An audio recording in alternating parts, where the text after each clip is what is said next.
Picture it. A copper pan trembles above the fire, and inside it, a dark sauce thickens around a roasted bird. The cook leans close enough for the steam to wet his face. Into the pan go cinnamon, ginger, pepper, and a shaving of nutmeg. Then come raisins, sharp verjuice, and sugar. Not for a pudding, not for a cake, for meat. Beyond the kitchen doors, Elizabeth I waits beneath a canopy. Her white face is framed by pears while an army of servants turns smoke, blood, imported bark, dried seeds, and astonishing quantities of sweetness into a royal meal. To modernize it, some of this food would look magnificent. Some would smell like Christmas poured over a butcher's block. Some would be almost impossible to swallow. And yet the first thing Elizabeth's cooks reveal is also the most important. They left us no secret confession calling the Queen's food disgusting. No royal chef wrote that he watched her ruin every dish with cloves, or that she demanded rotten meat buried beneath pepper. That version belongs to legend. What survives is quieter, and in many ways stranger. Household accounts record the machinery of royal consumption. Court ordinances show who handled, carried, guarded, and served the food. Cookery books printed during Elizabeth's reign preserve the combinations trained cooks expected to make, read together. They let the kitchen speak without inventing a single whispered conversation. And what it tells us is that spice at Elizabeth's table was never merely flavor. It was wealth, medicine, theater, geography, hierarchy, and danger, ground into the same bowl. The scene begins in the last decades of the 16th century, when the royal household moves among palaces such as Whitehall, Greenwich, Richmond, and Hampton Court.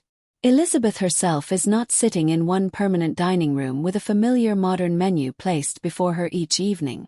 The court is mobile. Furniture, plate, linen, officers, cooks, and stores follow power from residence to residence. Wherever the Queen settles, the household must produce the illusion that abundance has always been waiting for her. Fires are lit before dawn. Water is carried. Meat is received, inspected, jointed, and set on spits. Bread arrives from ovens. Ale and wine move through cellars and cellars. Spices pass from locked storage into responsible hands, because a pinch of the wrong powder costs more than a laborer can casually waste. Before anything reaches Elizabeth, it crosses a human landscape. A royal kitchen is not one cheerful cook in a tall white hat. It is a hierarchy of officers and laborers working in heat, noise, grease, and relentless time. Clerks account for provisions. Senior cooks direct dishes. Turnspits tend roasting meat near an open fire. Scullions scour vessels blackened by soot. Porters carry loads. Other servants move finished dishes through guarded passages toward rooms where rank determines who may eat what. The Queen sees the polished plate. The cooks see the animal before it becomes an emblem of magnificence. That transformation is physical. An ox arrives as weight, bone, hide, and blood. A deer must be broken down. Poultry must be plucked. Fish must be cleaned before its odor announces delay. The hearth radiates against the cook's shins while smoke gathers above him. Fat spits into flame. Cauldrons are too large to lift casually, and a sauce that catches at the bottom can waste ingredients that have traveled thousands of miles. Royal eating may look delicate when a carved slice is placed before Elizabeth, but delicacy is manufactured by people whose clothes absorb the kitchen.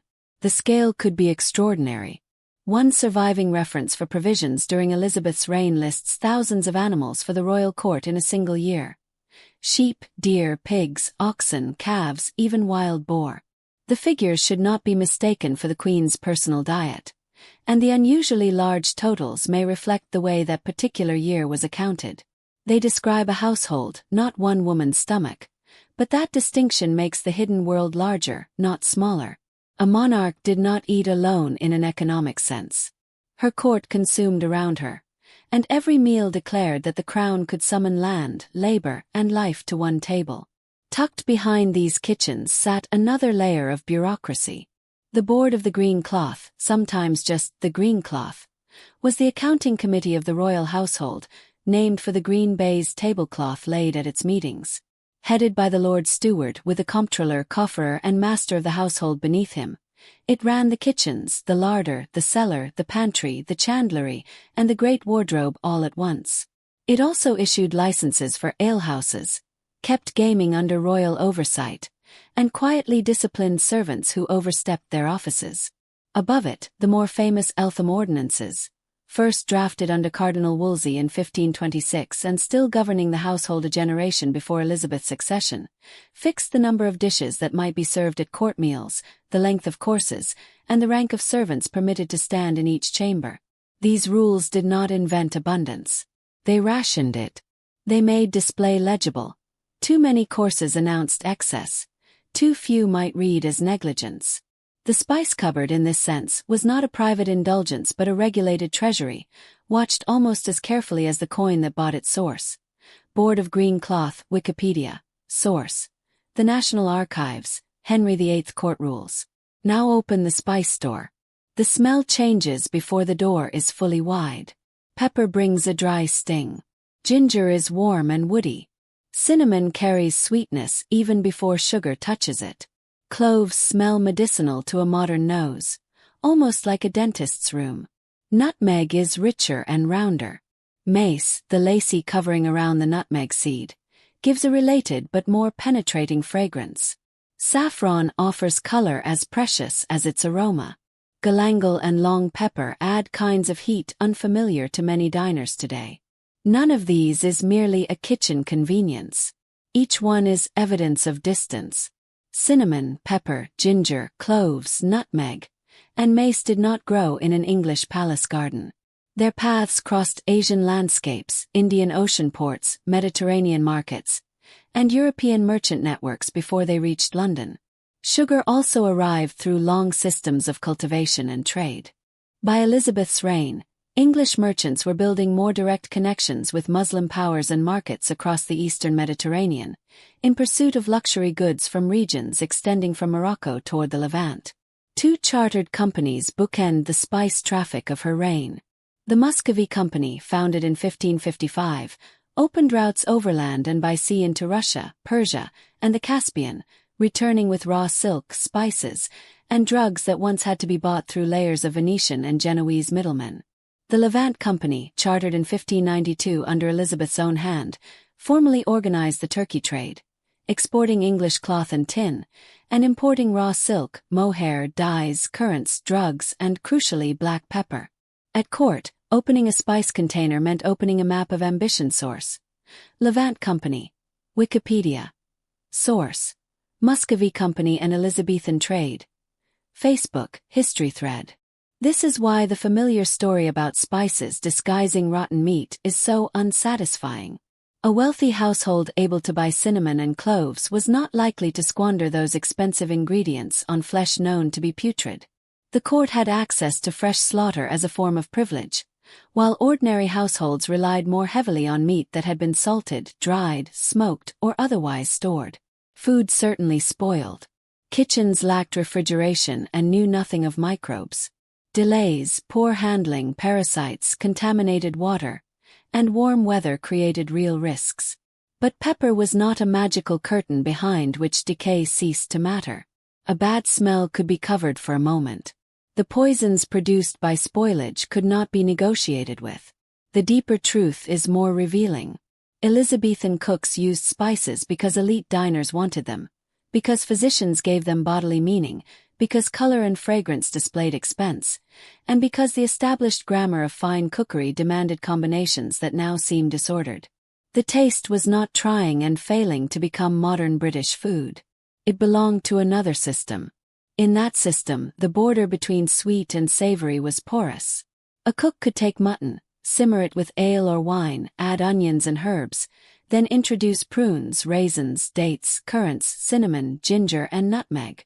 To a 21st-century diner, the mixture may sound as if stew, fruitcake, and mulled wine have collided in one pot. To an Elizabethan cook, those ingredients could create richness, balance, color, and status. Meat accepted fruit. Sugar entered sauces. Vinegar or verjuice, the sharp juice of unripe grapes or crab apples, cut through fat and sweetness. The dish did not choose between dessert and dinner because the modern border had not yet hardened. Thomas Dawson's cookery books, published during Elizabeth's reign, preserve this world in practical instructions. The Good Huswife's Jewel appeared first in 1585 and ran through further editions in 1596 and 1597. It was not the Queen's private recipe notebook, and Dawson should not be presented as her personal cook, but his recipes belong to the culinary culture in which royal professionals worked. They show what a skilled English cook could recognize, adapt, and serve in an affluent household source. The Good Huswife's Jewel, Wikipedia. Again and again, familiar animals enter combinations that feel alien now. Quail might be boiled in broth with carrot, parsley, herbs, cinnamon, ginger, nutmeg, pepper, verjuice, and salt, then placed on pieces of bread and garnished with fruit. Pigeons could be roasted briefly, transferred into an earthen pot, and cooked with broth, onions softened in butter, bread drawn with vinegar, herbs, cinnamon, ginger, and coarse pepper. A rabbit might be filled with its own liver, hard egg yolks, herbs, apples, currants, sugar, cinnamon, ginger, and parsley.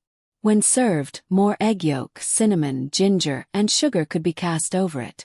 Imagine the rabbit arriving under candlelight. Its shape may remain recognizable. Beneath the surface sits a dense stuffing of organ meat, fruit, egg, herbs, and imported spice. Sweetness clings to liver. Cinnamon rises through animal fat. The cook has not made a mistake. He has built a dish according to a language the room understands. Even a duck with turnips could receive cinnamon, ginger, coarse pepper, and whole mace. Bream, boiled in white wine, might meet onion, nutmeg, cinnamon, ginger, mace, and a formidable amount of butter.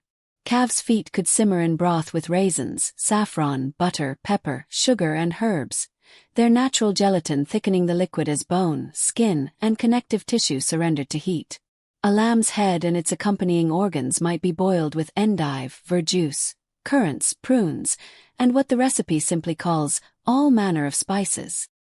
Here the modern imagination often recoils first from the animal and only then from the seasoning. Heads, feet, blood, liver, and internal organs appear shocking because many industrial food systems hide the intact body from the consumer. Elizabethan cooks did not enjoy that distance. They worked closer to slaughter and used parts that later diners learned to conceal behind clean packages. A calf's foot was not a grotesque novelty created to horrify a guest. It was material with texture, flavor, and thickening power. The disturbing element is not that Tudor people ate animals differently. It is how thoroughly modern eaters have been trained not to see the animal at all. Black pudding makes the contrast sharper. One period recipe begins with oatmeal soaked in milk and sheep's blood. Fat is minced into it. Herbs and leek are chopped small. Egg yolks bind the mixture. Then comes cinnamon, ginger, cloves, mace, pepper, and salt before it is packed into casings. Today, black pudding still survives in Britain, but the sweet perfumed spice mixture would surprise many people who accept the blood itself. Clove and cinnamon do not soften the fact of slaughter. They make it fragrant. This was one of the cook's most important powers, not to hide ingredients, but to change their social meaning. Blood from an animal could become a seasoned delicacy. A head could become ordered portions. Ground almonds could turn broth pale and smooth. A rough carcass could emerge with gilded color, glossy sauce, and a border of fruit. The cook stood between appetite and anatomy. Saffron performed this transformation through sight. Its threads were costly, but a small quantity could stain a dish with an intense golden color. In a room illuminated by daylight, fire, or candles, color mattered. Yellow suggested richness long before a fork touched the food. Other recipes used herbs for green, darkened sauces for black, or employed ingredients that created red and brown effects. The plate was not expected to look natural. It was expected to look worked upon. The same principle shaped the use of rose water. To a modern diner, rose belongs to perfume, soap, or a drawer of dried petals. In Tudor kitchens, distilled floral waters could scent cakes, creams, almond preparations, preserves, and medicines. A mouthful might carry butter, egg, sugar, and the aroma of a garden. Used delicately, rose water can seem elegant. Used according to a taste unfamiliar to you, it can feel as though food has been soaked in cosmetics. Violets cross the same boundary. Flowers could enter salads, syrups, preserves, and sweet preparations. Elizabeth became famous for a taste in candied violets. Although many details repeated about her favorite foods are harder to document than popular retellings admit, the larger practice is secure. Elite tables prized sugarwork and preserved fruits and flowers. A violet crystallized in sugar united fragility with expense. It was a tiny object made durable, a season held still for the queen. Sugar itself was treated much more like a precious seasoning than the cheap background ingredient it later became. Could be locked away. It appeared in medicines as well as food. It entered meat dishes, sauces, pastry, fruit preserves, marchpane made from almonds, and elaborate edible constructions. At a formal banquet, the word subtlety could refer to a separate confection rather than the entire dinner. Guests might encounter wafers, preserves, spiced confections, and sugar sculptures also called subtleties. These objects could display emblems, figures, architecture, or messages. They were food trained to behave like political art. For Elizabeth that mattered. Her court was a theater in which access to the royal body carried political meaning. She appeared not simply as a woman eating, but as the source around which rank arranged itself. Exotic ingredients transformed consumption into government. Cinnamon did more than flavor a sauce. It announced that distant trade could be gathered near the sovereign. Sugar did more than sweeten a preserve.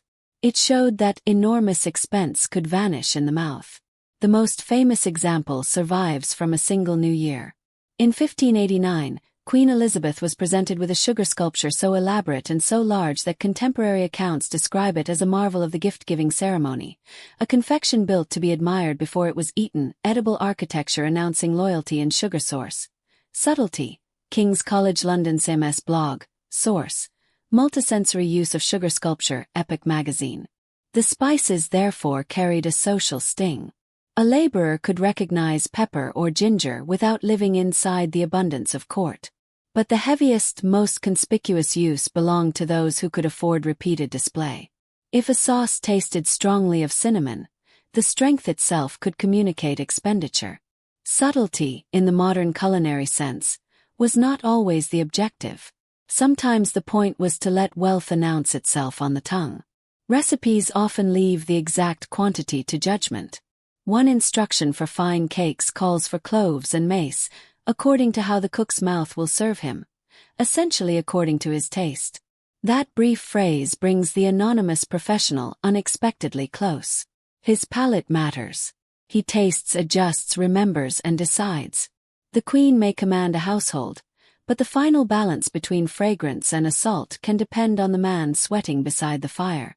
Consider Hippocras, the spiced wine associated with elite dining and the close of a meal.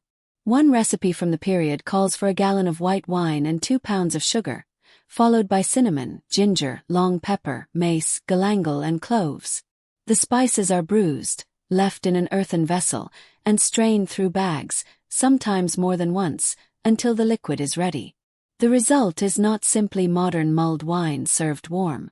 It can be intensely sweet, layered with heat, and filtered into clarity. To drink it is to taste a cabinet of imports. Cinnamon reaches first, perhaps, then ginger and pepper tighten the throat. Clove lingers. Sugar rounds the alcohol, but also makes the whole mixture heavier.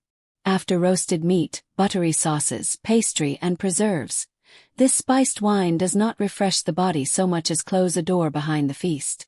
Elizabethan medicine gave that closing sensation a logic. Educated people commonly understood health through the theory of 4 humors: blood, phlegm, yellow bile, and black bile. Bodies and foods were described through qualities such as hot, cold, moist, and dry. Digestion was imagined as a process of internal cooking. A food's nature could be altered or corrected by preparation, sauce, and spice. Roasting, boiling, sweetening, sharpening, and seasoning were not merely culinary choices. They could be acts of bodily management. Spices were often considered warming. They might answer the supposed coldness or moisture of another ingredient. Sugar itself, despite feeling dry, could be classified by the way physicians believed it acted within the body. A salad that seemed cold and moist might receive something hot or dry. Meat could be paired with a sauce intended to make it more suitable for digestion. The cook and physician occupied neighboring worlds because food was one of medicine's daily tools. This did not mean every spoonful at court was individually prescribed after a doctor inspected Elizabeth, nor did all writers agree perfectly on every ingredient. Humoral medicine varied, and practical appetite remained powerful, but it supplied the intellectual atmosphere in which an apparently bizarre mixture could make sense. Cinnamon on meat was not random excess. It could be pleasurable, prestigious, and corrective at once. The same ingredient might move from dinner to remedy without changing rooms. Ginger could warm a sauce and appear in a medicinal preparation. Rose water could scent a sweet and soothe in another context. Sugar helped medicines become palatable and gave preserved preparations body. Nutmeg, cloves, and cinnamon carried reputations beyond taste. The pantry was partly an apothecary, and the line between feeding and treating the queen was thin. That thin line becomes uncomfortably visible when we look at what the body does to authority.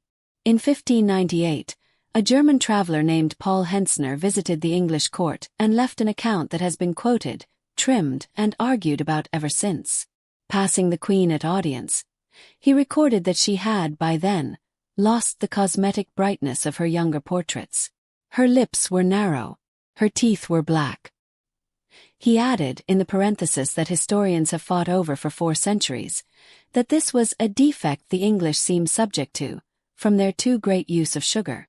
Other contemporary reports refer to uneven or missing teeth, and to difficulty in Elizabeth's speech late in life. These are not clinical observations. They are the glances of visitors who were often more interested in spectacle than in diagnosis.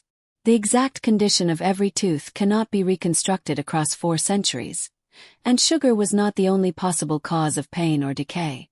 Dental treatment itself was limited and frightening. What can be said safely is this: Elizabeth suffered visible dental trouble, and that frequent access to sugar would have increased the risk.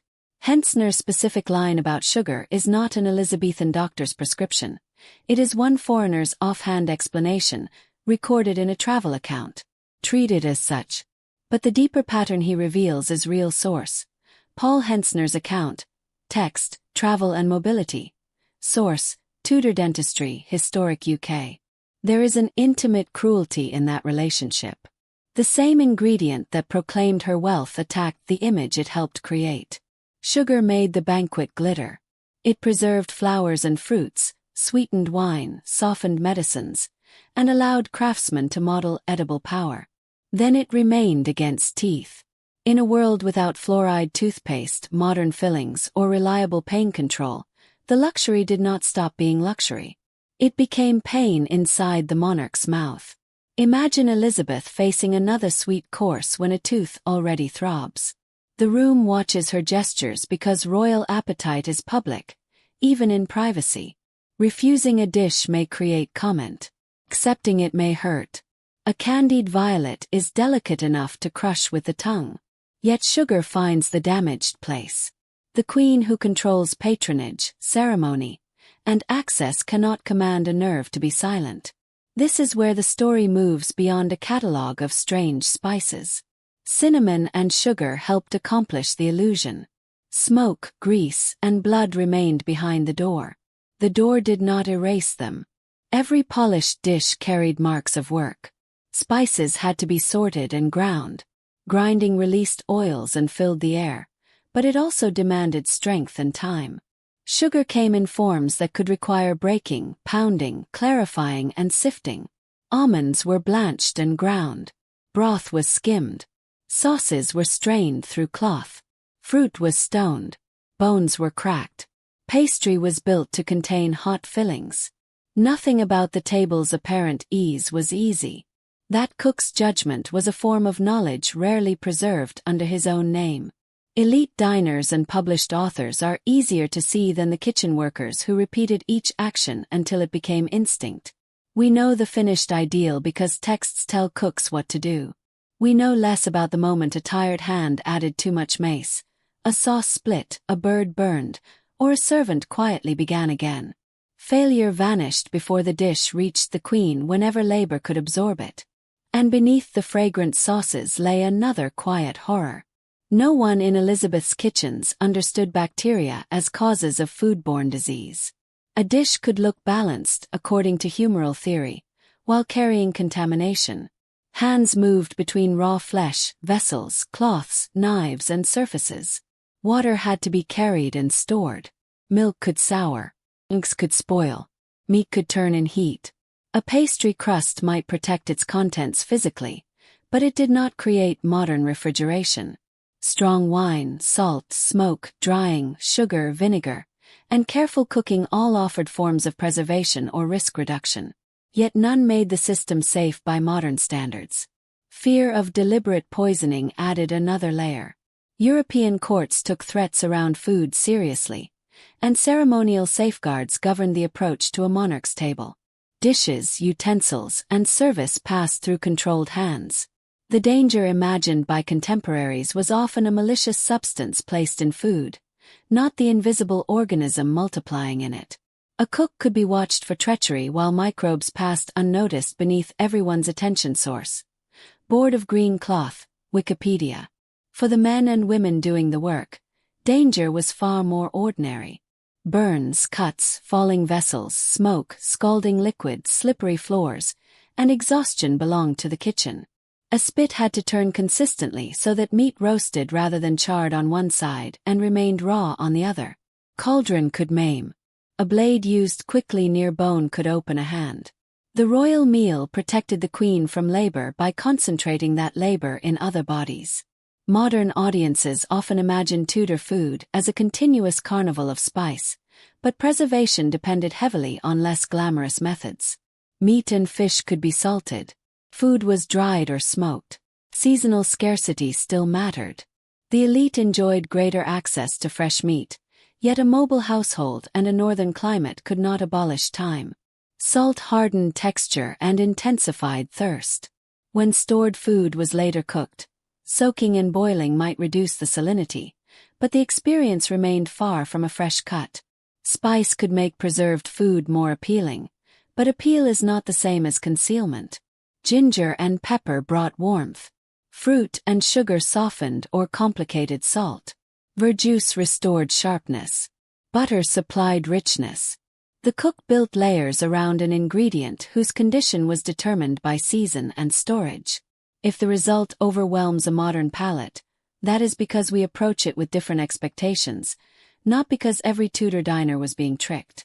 Fish days brought another set of expectations. Religious practice and regulation created days when flesh meat was restricted and fish took its place. Although the precise rules and observance changed across the Reformation, at court, abstinence did not necessarily mean simplicity. Fresh water and sea fish could be boiled, baked, or dressed with wine, butter, onions, dried fruit, sugar, and spice. A rule intended to discipline appetite could produce an expensive fish feast. The most politically charged extension of this practice came in 1563, when William Cecil, Elizabeth's chief minister, helped push the Navigation Act through Parliament. Among its clauses, Wednesdays were added to Fridays and Saturdays as compulsory fish days, a measure the public quickly nicknamed Cecil's Fast, or more pointedly, the politic fish. The motivation was openly mercenary. A navy needed sailors. Sailors needed to be trained. Fishing fleets required demand. Demand required law. Elizabeth's navy would eventually triumph over Spain. The first plank of that navy sat on every Wednesday platter of boiled cod sauce. Cecil's Fast, the Elizabeth Files, source, Piscatorial Politics Revisited, JSTOR. Sauces also solved a practical problem of texture. Roasted meat loses moisture. Older or preserved ingredients can be tough. Bread thickens liquid. Egg yolk enriches it. Ground almonds create body. Fruit softens through cooking. Butter carries aroma. Vinegar and verjuice wake the mouth after fat. Spice rises through all of it. A sauce that sounds chaotic on paper may become coherent when understood as engineering. Still, coherence is not comfort. Reconstructing these recipes can produce flavors modern diners describe as perfumed, medicinal, cloying, or aggressively spiced. Clove can dominate quickly. Rose water can make meat or pastry seem cosmetic. Sugar in poultry can feel wrong to someone trained to reserve sweetness for dessert. Long pepper and ginger can build heat without the clean sensation expected from chili, which entered European cuisines through different global routes. The disgust in the title does not need to be fabricated. It lives in the collision between palates. The greatest rearrangement is sugar. Today, sugar is cheap enough to disappear into bread, drinks, sauces, and packaged food without signaling royal privilege. At Elizabeth's court, visible sweetness carried rank. Sugar could be formed, colored, perfumed, and presented as a marvel. Its expense encouraged admiration, not restraint. Elizabeth was known for disciplined public performance. Clothing, jewels, cosmetics, posture, and ceremony helped construct the ageless Virgin Queen. Food supported that performance by surrounding her with inexhaustible abundance. Yet eating also threatened it. Mouth opens. Show. Speech changes when teeth are missing. Breath carries what the body cannot fully conceal. The banquet designed to strengthen majesty could expose mortality. Her cooks lived inside this contradiction. They were expected to create pleasure without vulgarity, abundance without visible disorder, complexity without delay. They took objects that smelled of the ship, market, garden, cellar, and slaughterhouse, and made them fit for a woman presented as almost more symbol than flesh. For a modern visitor, standing in a reconstructed Tudor kitchen, the first impression might be romance. Fire glows against brick. Copper shines. Herbs hang from beams. A joint turns slowly on a spit. Then the body notices the heat. Smoke catches in the throat. Fat smells heavier than expected. Raw and cooked food occupy the same crowded world. Someone brings in blood. Someone else carries away scraps. The beautiful room becomes a workplace. Now add the spice. Cinnamon rises from a pot of mutton. Clove enters blood pudding. Sugar falls over rabbit liver. Rose water scents almond paste. Saffron stains broth yellow. Ginger warms wine already strengthened with long pepper and galangal. Nothing stays inside the categories a modern kitchen teaches. Dessert leaks into dinner. Medicine leaks into pleasure. Perfume leaks into meat. Wealth leaks into pain. Would you find it disgusting? Some dishes, perhaps. A lamb's head boiled with fruit and spice may defeat even an adventurous appetite. Sweetened organ stuffing inside a rabbit may feel more confronting than the roasted animal around it. A heavily clove-dominated sauce can numb the tongue. 2 pounds of sugar in spiced wine can turn elegance into fatigue.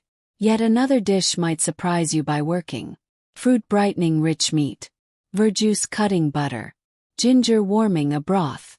Almonds thickening a sauce into silk. Elizabeth's cooks cannot answer those questions in their own voices. Their names and individual preferences are mostly lost behind offices, records, and printed formulas. But their work survives each time an instruction moves from one physical action to another. Wash it clean. Put it in the pot. Skim the broth. Bruise the spice. Add the fruit. Draw it with vinegar.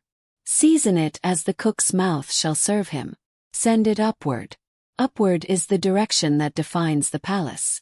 Ingredients move from yard and store to kitchen. From kitchen to serving place. From serving place through officers toward the royal chamber. Responsibility increases as the dish approaches the queen.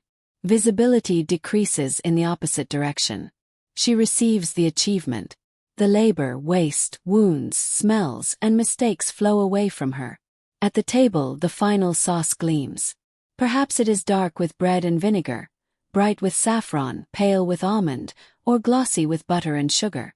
The meat has been carved so that anatomy becomes portion. The imported powders have dissolved, leaving no map of their journey. Elizabeth tastes only the completed illusion. But we can no longer see it as she does. We have walked backward through the doors. We have seen the sheep and deer behind the abundance, the scullion beneath the shine, the merchant root inside the cinnamon, the physician inside the seasoning, the sugar inside the damaged tooth. The spices are no longer colorful dust placed over a royal dinner. They are the dinner's hidden structure. Return, then, to the copper pan above the fire. The sauce has thickened. The cook lifts a spoon, cools it with one breath, and tastes for a moment. The entire court depends on his mouth. Too sharp and he adds sweetness. Too heavy and perhaps more verjuice. Too pale and a thread of saffron. Too weak and another bruise of spice. Beyond the wall waits the most watched woman in England. Between her appetite and the world stands a cook whose judgment will leave almost no signature. He tips in the final pinch. Cinnamon disappears into meat. Sugar disappears into wine. Labor disappears into ceremony. And before the dish reaches Elizabeth, every disturbing thing about it has been transformed into majesty, except what it will eventually do inside her body.